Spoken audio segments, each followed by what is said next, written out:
ಜಿಲ್ಲಾ ಕೇಂದ್ರದಲ್ಲಿರುವ ಮುಖ್ಯ ಅಂಚೆ ಕಚೇರಿಯ ಸರ್ವರ್ ಸಮಸ್ಯೆ, ಸಿಬ್ಬಂದಿ ಕೊರತೆ ಹಾಗೂ ಇದ್ದ ಸಿಬ್ಬಂದಿಗಳಿಂದಲೂ ಸಮರ್ಪಕ ಸ್ಪಂದನೆ ಇಲ್ಲದಿರುವುದಕ್ಕೆ ಹಿರಿಯ ನಾಗರಿಕರು ಸೇರಿದಂತೆ ಗ್ರಾಹಕರು ನಿತ್ಯ ಅಲೆದಾಡುವಂತಾಗಿದ್ದು, ನಾಗರಿಕರಿಂದ ಅಸಮಾಧಾನ ವ್ಯಕ್ತವಾಗುತ್ತಿದೆ.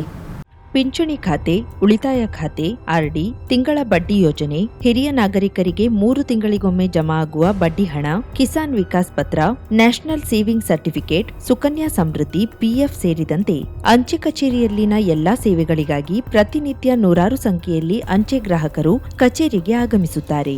ಆದರೆ ಕಚೇರಿಯಲ್ಲಿ ಅಸಮರ್ಪಕ ನಿರ್ವಹಣೆ ಎನ್ನುವುದು ಗ್ರಾಹಕರಿಗೆ ತಲೆನೋವಾಗಿ ಪರಿಣಮಿಸಿದೆ. ಒಂದೆಡೆ ಸಿಬ್ಬಂದಿ ಕೊರತೆ ನೆಪವೊಡ್ಡಿದ್ರೆ, ಇನ್ನೊಂದೆಡೆ ಇದ್ದ ಸಿಬ್ಬಂದಿಗಳಿಂದಲೂ ಸಮರ್ಪಕ ಸ್ಪಂದನೆ ಇಲ್ಲ ಎನ್ನುವುದು ಗ್ರಾಹಕರ ಆರೋಪವಾಗಿದೆ. ಸರ್ವರ್ ಸಮಸ್ಯೆಯೂ ಕೂಡ ಸಮರ್ಪಕ ಸೇವೆ ಒದಗಿಸಲು ತೊಡಕಾಗಿ ಪರಿಣಮಿಸಿದೆ. ಹೀಗಾಗಿ ಸಾರ್ವಜನಿಕರಿಗೆ ಸೇವೆ ನೀಡುವಲ್ಲಿ ಅಂಚೆ ಸಿಬ್ಬಂದಿಯೂ ಅಸಹಾಯಕರಾಗಿದ್ದು, ಜನರನ್ನ ಸಮಾಧಾನಿಸುವಲ್ಲಿ ಹೈರಾಣಾಗುತ್ತಿದ್ದಾರೆ. ಎಲ್ಲವೂ ಕಂಪ್ಯೂಟರ್ ಡಾಟಾವನ್ನೇ ಅವಲಂಬಿಸಿರುವುದರಿಂದ ಸರ್ವರ್ ಸಮಸ್ಯೆಯಿಂದಾಗಿ ಎಲ್ಲಾ ಸೇವೆಗಳು ವಿಳಂಬವಾಗಲು ಕಾರಣವಾಗಿದೆ. ಈ ಹಿಂದೆ ಮ್ಯಾನ್ಯುಯಲ್ ವಹಿವಾಟು ನಡೆಯುತ್ತಿತ್ತು. ಸಿಬ್ಬಂದಿ ವಹಿವಾಟನ್ನ ಕೈಯಿಂದ ಬರೆಯುವುದು ಮಾಡುತ್ತಿದ್ರು. ಹೀಗಾಗಿ ಸರ್ವರ್ಗಾಗಿ ಕಾಯುವ ಅವಶ್ಯಕತೆಯೇ ಇರಲಿಲ್ಲ. ಈಗ ಎಲ್ಲ ವಹಿವಾಟು ಕಂಪ್ಯೂಟರ್ ಮೇಲೆ ಅವಲಂಬಿತವಿರುವುದರಿಂದ ಸರ್ವರ್ ಬೇಕಾಗುತ್ತದೆ ಎನ್ನುತ್ತಾರೆ ಅಂಚೆ ಇಲಾಖೆ ಸಿಬ್ಬಂದಿ. ಆದ್ರೆ ಇದ್ಯಾವುದರ ಪರಿವೇ ಇಲ್ಲದೆ ಅಂಚೆ ಕಚೇರಿಗೆ ಬರುವ ವೃದ್ಧರು, ಮಹಿಳೆಯರು ಸೇರಿದಂತೆ ನೂರಾರು ಜನರ ಪಾಡು ಕೇಳುವವರೇ ಇಲ್ಲವಾಗಿದ್ದಾರೆ.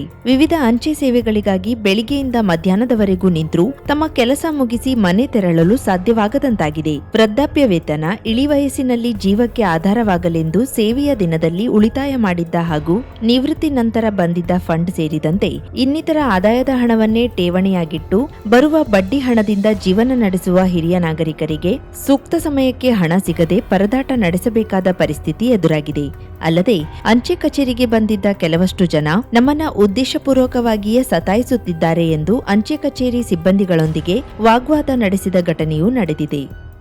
ನಾವು ಹೆಡ್ ಪೋಸ್ಟ್ ಆಫೀಸಲ್ಲಿ ನಾವು ಇರೋದ್ರಿಂದ ಇಲ್ಲಿ ಬೆಳಿಗ್ಗೆಯಿಂದ ನಾನು ಇಲ್ಲಿ ಇದ್ದೆ. ನೋಡಿದರೆ ಇಲ್ಲಿ ಎಲ್ಲ ಹೆಣ್ಮಕ್ಳೆಲ್ಲ ವೃದ್ಧಾಪ್ಯವರು ಎಲ್ಲ ಬರ್ತಾ ಇದ್ದಾರೆ. ಸೊ ಬಂದು ಬೆಳಿಗ್ಗೆಯಿಂದ ಹತ್ಕೊಂಡು ಹೋಗ್ತಾ ಇದ್ದಾರೆ, ಅಳ್ತಾ ಹೋಗ್ತಾ ಇದ್ದಾರೆ. ಯಾಕಂದರೆ ಹೋದ ಶುಕ್ರವಾರ ಕರೆದಿದ್ರಂತೆ, ಇಲ್ಲ ಸರಿ ಇಲ್ಲ ಅಂತ, ಮತ್ತು ಈ ಶುಕ್ರವಾರ ಕರೆದಿದ್ರಂತೆ, ಈ ಶುಕ್ರವಾರ ಸರಿ ಇಲ್ಲ ಅಂತ, ಮತ್ತೊಂದು ಮುಂದಿನ ಶುಕ್ರವಾರ, ಈ ರೀತಿಯಾಗಿ ನಮ್ಗೆ ಅದು ಗೊತ್ತಿಲ್ಲ ಇದು ಗೊತ್ತಿಲ್ಲ, ಅಲ್ಲಿ ಹೋಗ್ರಿ ಇಲ್ಲಿ ಹೋಗ್ರಿ, ಕರೆಕ್ಟಾಗಿ ರೆಸ್ಪಾನ್ಸು ಕೊಡ್ತಾ ಇಲ್ಲ ಅಂತೆ. ಏನಂದರೆ ಬೆಳಿಗ್ಗೆಯಿಂದ ಸಂಜೆ ತನಕ ಅಂದರೆ ಹೆಡ್ ಪೋಸ್ಟ್ ಆಫೀಸೇ ಅಲ್ಲ ಇದು, ಒಂದು ಸಣ್ಣದೊಂದು ಯಾವುದೋ ಒಂದು ರೂರಲ್ ಕಚೇರಿ ಇದೆಲ್ಲ ಆ ರೀತಿ ಮಾಡಿಟ್ಟಿದ್ದಾರೆ.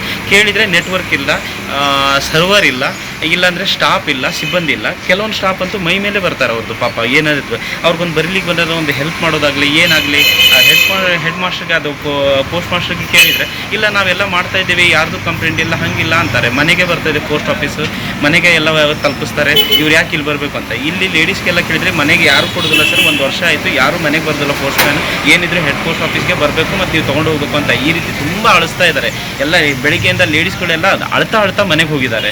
ಸೊ ದಯವಿಟ್ಟು ಇದ್ರ ಬಗ್ಗೆ ಏನಾದರೂ ಒಂದು ಆ್ಯಕ್ಷನ್ ತಗೊಳ್ಬೇಕು. ಸರ್ಕಾರದ ಮಟ್ಟಿಗೆ ಇದನ್ನ ಏನಾದರೂ ಒಂದು ವ್ಯವಸ್ಥೆ ಮಾಡಬೇಕು. ರಾಜ್ಯದ ಮತದಾರರು ಕಾಂಗ್ರೆಸ್ ಭರವಸೆಗೆ ಯಾವುದೇ ಗ್ಯಾರಂಟಿ ಇಲ್ಲ ಎಂಬುದನ್ನು ಈಗ ಅರ್ಥ ಮಾಡಿಕೊಳ್ಳುತ್ತಿದ್ದಾರೆ. ಕಾಂಗ್ರೆಸ್ ಪಕ್ಷ ಸರ್ಕಾರ ರಚನೆ ಮಾಡಿದ ಮೇಲೆ ಕೊಟ್ಟ ಭರವಸೆಗಳನ್ನು ಈಡೇರಿಸದೆ ಜನರ ಜೀವನದೊಂದಿಗೆ ಚೆಲ್ಲಾಟವಾಡುತ್ತಿದ್ದಾರೆ ಎಂದು ಬಿಜೆಪಿ ಜಿಲ್ಲಾ ವಕ್ತಾರ ಹಾಗೂ ನ್ಯಾಯವಾದಿ ನಾಗರಾಜ್ ನಾಯಕ್ ಆರೋಪಿಸಿದ್ದಾರೆ.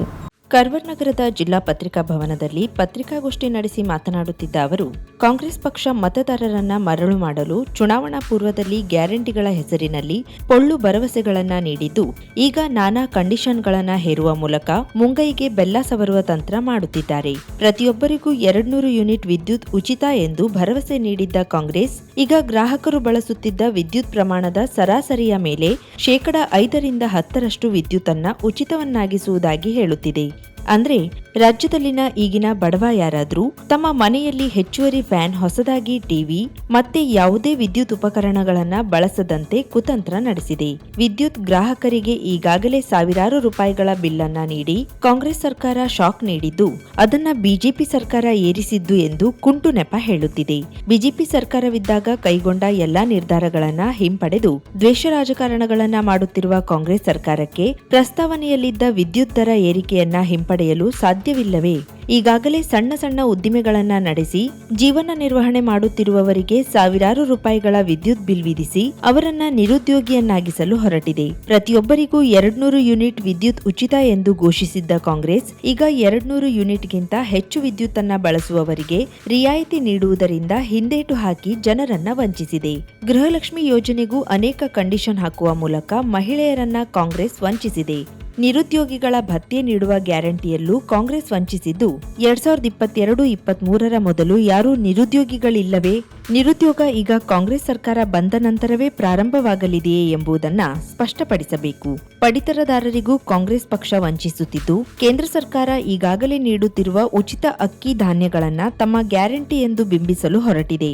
ಮಹಿಳೆಯರಿಗೆ ಉಚಿತ ಬಸ್ ಪ್ರಯಾಣ ಘೋಷಿಸಿ ಈಗ ಅದಕ್ಕೂ ನಿರ್ಬಂಧನೆಗಳನ್ನ ಹಾಕಿದ್ದು, ಕಾರವಾರದಲ್ಲಿ ಈ ಯೋಜನೆಗೆ ಚಾಲನೆ ನೀಡುವಾಗ ಹೆಣ್ಣುಮಗಳಾದ ಡಿಪೋ ಮ್ಯಾನೇಜರ್ಗೂ ಗೌರವ ನೀಡದೆ ತಮಗಿರುವ ಮಹಿಳಾ ಅಗೌರವವನ್ನ ಪ್ರದರ್ಶಿಸಿದೆ. ಕಾಂಗ್ರೆಸ್ ಪಕ್ಷ ಕೊಟ್ಟ ಮಾತನ್ನ ಉಳಿಸಿಕೊಳ್ಳಬೇಕು.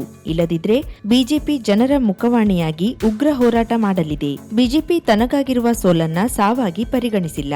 ಜನರ ಮಧ್ಯೆ ಇದ್ದು ಜನರ ಧ್ವನಿಯಾಗಿ ಕಾರ್ಯ ಮಾಡಲಿದೆ ಎಂದು ತಿಳಿಸಿದ್ರು.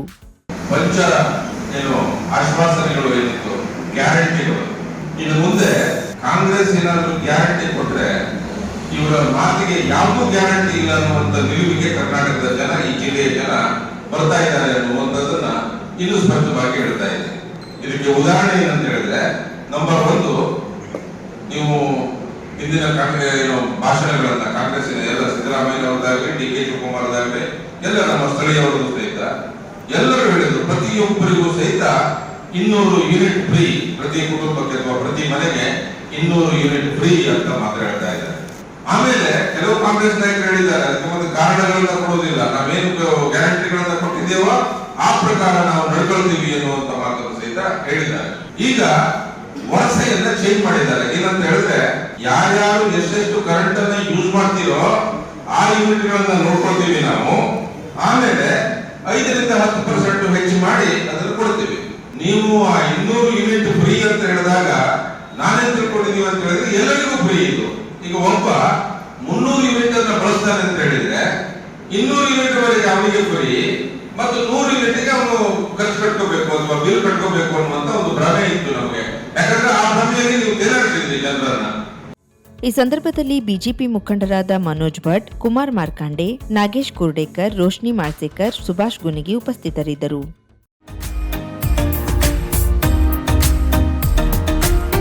ಮಿಲನ್ ಎಂಟರ್ಪ್ರೈಸಸ್ ಬೃಹತ್ ಎಲೆಕ್ಟ್ರಾನಿಕ್ ಹಾಗೂ ಫರ್ನಿಚರ್ ಮಳಿಗೆ.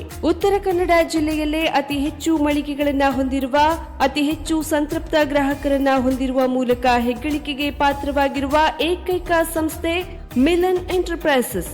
ನಮ್ಮ ಮಳಿಗೆಗಳಲ್ಲಿ ಪ್ರಸಿದ್ಧ ಕಂಪನಿಗಳ electronic refrigerator, washing machine, LED TV, ಎಸಿಗಳು ಲಭ್ಯ.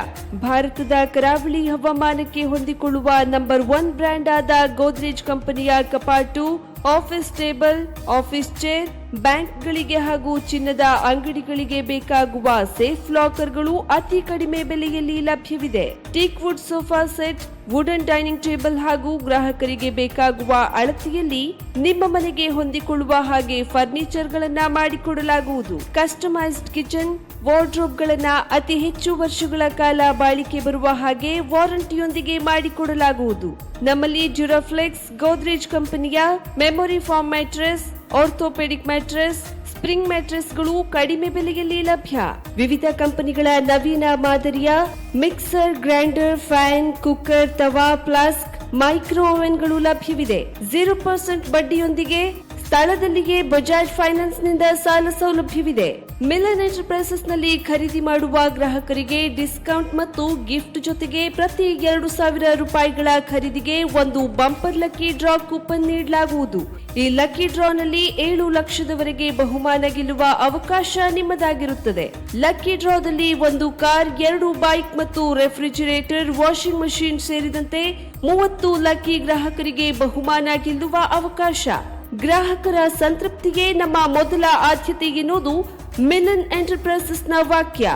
ಉತ್ತರ ಕನ್ನಡ ಜಿಲ್ಲೆಯ ನಮ್ಮ ಶೋರೂಮ್ಗಳಾದ ಮುಲ್ಲಾ ಸ್ಟಾಪ್ ಹತ್ತಿರ Kodibag road, Kajubag, Karwar, agriculture office ಎದುರುಗಡೆ ಮಾಸ್ತಿಕಟ್ಟೆ ರೋಡ್, ಹೊನ್ನಾವರ, ಸೀಮಾ ಕಾಂಪ್ಲೆಕ್ಸ್ ಹತ್ತಿರ Moni Basti main road, Bhatkal, Indian Bank ಎದುರು, CP Bazar road Sirsi, JS building, JN road Dandeli, KS building, Motikeri road Haliyal. ಇಲ್ಲಿಗೆ ತಪ್ಪದೇ ಭೇಟಿ ನೀಡಿ ಸಂತೃಪ್ತರಾಗಿ.